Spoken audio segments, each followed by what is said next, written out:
This is a huge problem for the gaming industry. I'm sure most of you guys have already heard about this, but for those who didn't, here's a quick recap. Valve recently updated their policies to closely align with the standards of payment processors. So that resulted in them pulling a bunch of games from Steam, mostly adult-only games with more taboo themes. Censorship is nothing new in gaming. I think we all know that. But this is different. These are credit card companies acting righteous, like they're the moral police or something, and trying to control what we can or cannot purchase. As much as I wish that Valve pushed back against these ridiculous demands, the fact of the matter is that Valve's hands were pretty much tied here, because if they didn't bend the knee, buying games on the platform would have been a whole lot harder. Valve would have lost so much money, it's insane to even think about. So from a business perspective, they pretty much had no choice. And that's what makes this so disgusting. Now, it would be one thing if adult-only games were banned from the Steam platform because Valve themselves believed it wouldn't be a good look for their brand or whatever, but that's not what's going on here. Sexually explicit games have been permitted since, I don't even know, like forever. They've been greenlit on the platform with no issues. But the fact that these credit card companies can just barge in and decide if a game can be sold as long as it passes their own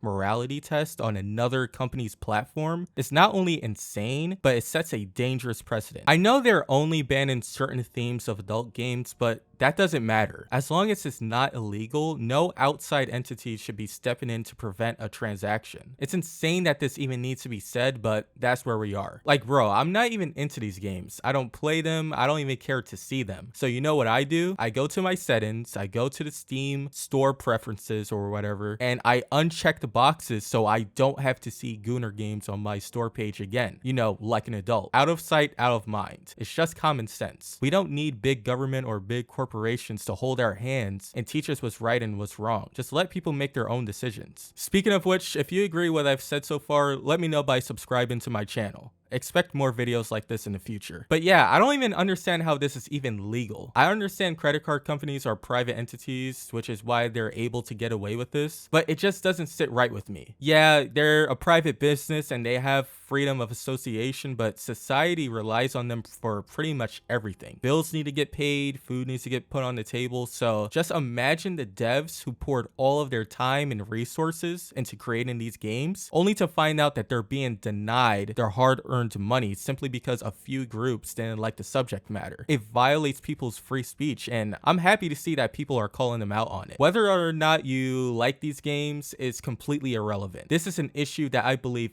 everyone should be on the same page for. Because here's the thing with censorship. It doesn't just stop on one thing. It's like a cancer that spreads. Eventually, they'll go after games they deem offensive. This game is too violent and is dangerous to the public. Get rid of it. Or this game is harmful to marginalized groups due to this content. We must stop it. It's really scary stuff. Free speech is just one of those things that you don't mess with. This goes even beyond games. How many stories have we heard about commentators and public figures getting their bank accounts frozen due to offensive rhetoric? These companies need to stay in their lane. Just process the payments. That's it. Nothing else. I hope this isn't going to be one of those stories where everyone gets riled up for a couple of weeks and then it just goes cold. Unfortunately, that's what will most likely happen, but I hope to be pleasantly surprised. This needs to be treated with the same urgency as the Stop Killing Games movement, because this is equally as egregious. Censorship like this cannot be normalized.